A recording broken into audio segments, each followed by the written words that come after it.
also put my name to this amendment, and I entirely agree with Lady Morris of Yardley that the present position is untenable. In 2019, the government updated the Relationships and Sex Education Guidance to make the teaching of certain content compulsory in all schools. The guidance was clear that content should be age-appropriate, developmentally appropriate, and I underline the next words, anchored in science and material facts. It seems to be the case that a significant number of independent so-called RSC providers have created materials that promote to school children, including quite young children, the idea that biological sex is a spectrum, that we all have an inner gender identity which should take priority over biological sex, and that our assumed genders were assigned to us at birth. Now, one may agree or disagree with those propositions. One may agree or disagree with them being put forward as scientifically based fact. But what is also clear is that the 2019 guidance made absolutely paramount that parents should have visibility of what's being taught to their children. And there are many references to this in the guidance. Parents must be consulted in developing and reviewing RSE policies. Schools must have in place written policies. Policies should reflect the communities they serve.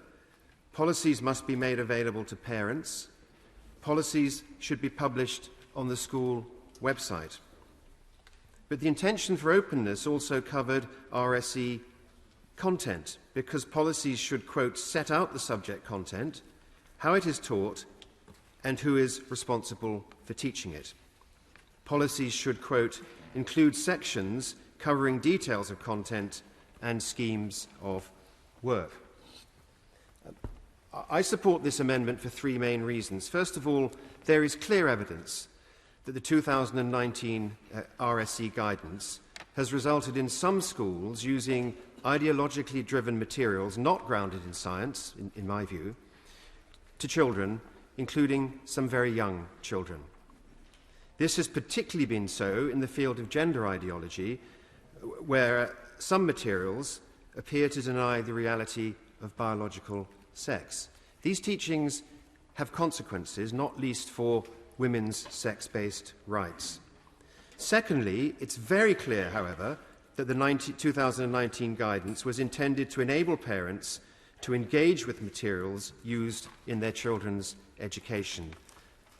Thirdly, however, it has become apparent that some external resource providers, including some with a notoriously fixed and driven view of these matters, are actively seeking to prevent parents from seeing the materials that are being used, including by using arguments based upon commercial confidentiality. In my view, this amendment provides a solution. The purpose of the amendment is to counter what I would describe as this obfuscation by enshrining in law a parental right to review curriculum materials that is presently merely alluded to in guidance.